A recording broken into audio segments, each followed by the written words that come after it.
ما ابغى اقول كلمه يعني وان كان اقدرهم واجلهم. طب ليه ما نصير زي المغرب؟ ليه ما نصير زي الاردن؟ نقلدهم، ايش المشكله؟ ايش المشكله؟ بالعكس التجارب هاي تنفع كثير. والله ابو ايوه، بدر. يجي واحد يقول كيف الاردن؟ ايوه الاردن ما شاء الله. يوسف، كرة القدم ترى تفضل. سهلة ما هي معقدة. تفضل. الأردن ما سووا أكاديميات ولا راحوا سووا برنامج ابتعاث ترى الكورة سهلة يا جماعة الخير. ها؟ الأردن الواضح والصريح على الإمارات رغم الغيابات يدل بما لا يدع مجال للشك أن الاهتمام بالمواهب المحلية وتطويرها يعطيك نتائج أفضل من التجنيس الذي لا يعطيك سوى نتائج مؤقتة. السؤال لي ابو بدر. نعم.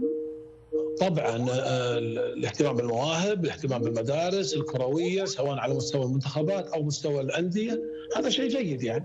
انا اعتقد انه عندنا اذا كنا بنقارن هنا وهناك، اعتقد انه عندنا. بالنسبه للاردن انا ما ادري اذا كان هذا عندهم ولا لا، لكن منتخبهم منتخب واعد، هي من الانديه او هي من المدارس او هي من اكتشاف المواهب، انا ما اعرف هالشيء. لكن احنا عندنا حقيقه قلت المواهب، لكن في عمل. يمكن انا كنت قريب فتره يعني واشوف انه في عمل، لكن المؤشر واللاعب الان اللي واضح حتى الان ما شفناه. منتخباتنا لا زالت السنيه تقدم عطاء، لكن احنا نبغى نشوف اللاعب المميز. كابتن يعني يوسف، حتى الان لا يوجد. كابتن يوسف، كرة القدم ترى سهلة ما هي معقدة. تفضل. الأردن ما سووا أكاديميات ولا راحوا سووا برنامج ابتعاث ترى الكورة سهلة يا جماعة الخير. ها؟ صحيح. ب 4000 دولار تلاقي السالفة كلفت. بس يكون في دبرة. ها؟ عندك خطة عمل واضحة تشتغل. عارف انت من تشوف الفكرة كبرت اعرف ان السالفة ضاعت.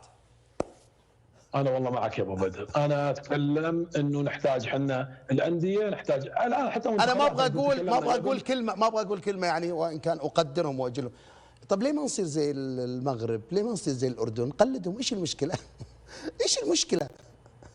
بالعكس التجارب هاي تنفع كثير. ايوه، يجي واحد يقول كيف الاردن؟ ايوه الاردن ما شاء الله استطاعوا ان ينتقلوا من ليفل الى ليفل في لعبه كره القدم. طبعا المغرب خلاص، المغرب وين؟ المغرب وصلوا لمرحله اصبحت مثال يعني ملهمه، اصبحت الكره المغربيه ملهمه.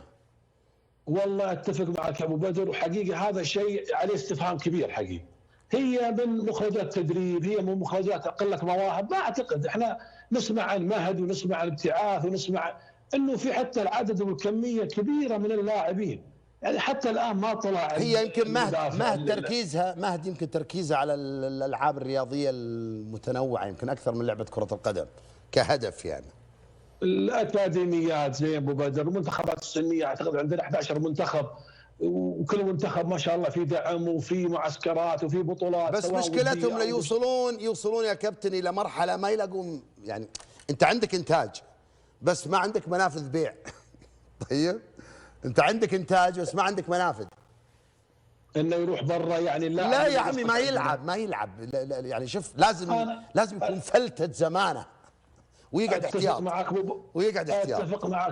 اتفق معك ابو بدر، وانا اقول لو تطرح من منبرك ابو بدر وانت يعني اسم مسموع واعلامي معروف. اشاعه لا حقيقه والله. نتكلم على مثلا المنتخب هذا سوري المعذره، فريق 21 فريق 23 تتفعل هذه دوري باء يتفعل لازم. احنا تكلمنا شوف ما احنا ناقصين افكار، قدمت افكار بس ما في شيء ينفذ، واذا نفذ ينفذ بطريقه. عموما خلينا هاني داود ايش رايك؟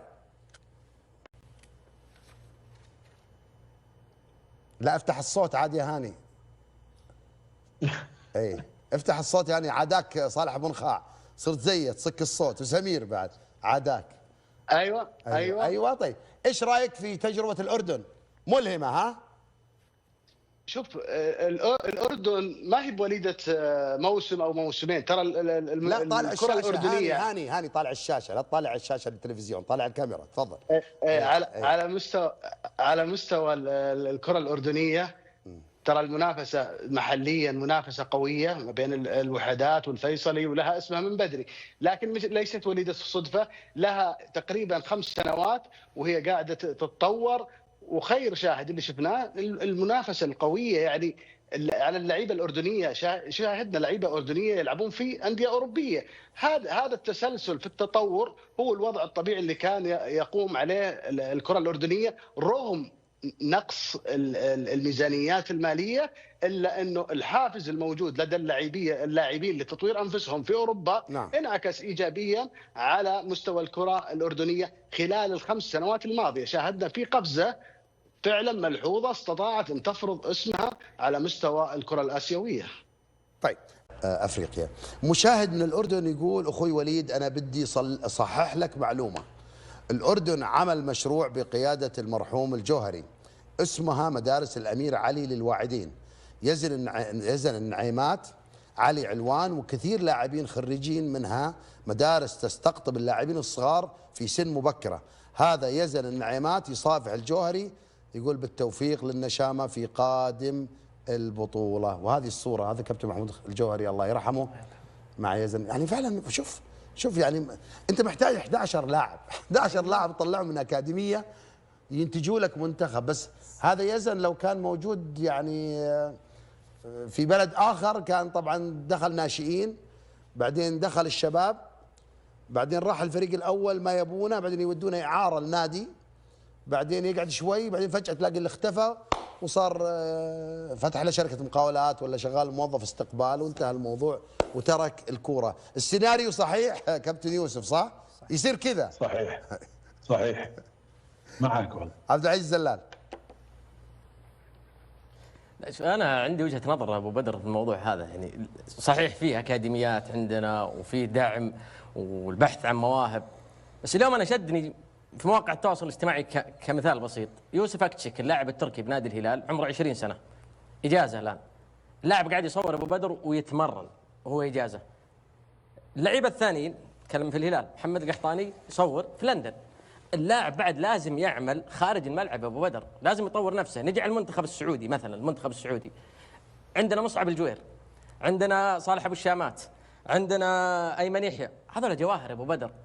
ابو الشامات ممكن جاب مدرب خارج النادي يعمل على الجانب البدني اللياقي يطور كموهبه، لكن مصعب الجوير ايمن يحيى بدنيا ما هم قادرين يعطون المنتخب السعودي اكثر من 60 70 دقيقه، وهم جواهر قادمه بقوه للكره السعوديه. اللاعب بعد يجب ان يعمل خارج الملعب، مو داخل النادي ولا داخل الاكاديميه، وهو عارف انه بالنهايه انه هذه موهبه اعطاها يا رب العالمين، لكن الموهبه لوحدها ما راح تسوي لك شيء. يعني لو تروح تفتش على يزن النعيمات واللعيبه الموجودين في منتخب الاردن تجدهم خارج الملعب او خارج المنظومه قاعدين يشتغلون ويطورون. سالم الدوسري كمثال 35 سنه ابو بدر استمراريه. سالم خارج الملعب او خارج النادي تحديدا عنده مدرب خاص، عنده نادي خاص، يتمرن، طريقه حياته، اكله، يعطي سالم استمراريه في الملاعب. فانا اتمنى من اللعيبه السعوديين الموهوبين وحددتهم مصعب الجوير، ايمن يحيى، صالح الشامات، انا شفته اعلن وصرح انه جاب مدرب خاص، انه انت موهوب لازم انت تساعد نفسك وتساعد النادي خارج الملعب وتطور نفسك. مو معقول ان انت 60 دقيقه 70 دقيقه وتنهار بدنيا. هذه هي مشكلتنا مع المواهب يا ابو بدر.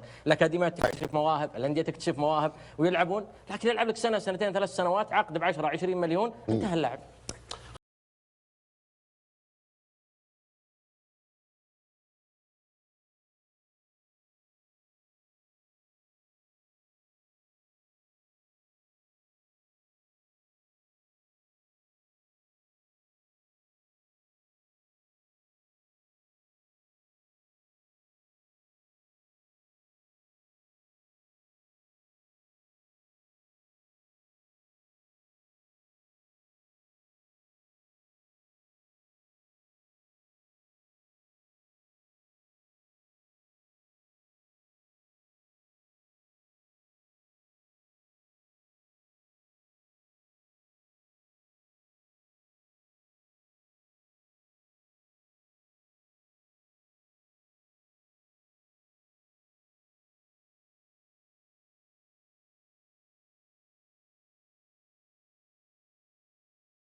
لا تنسى الاشتراك في القناة وتفعيل الجرس لتصلك أحدث تحليلاتنا الرياضية اليومية.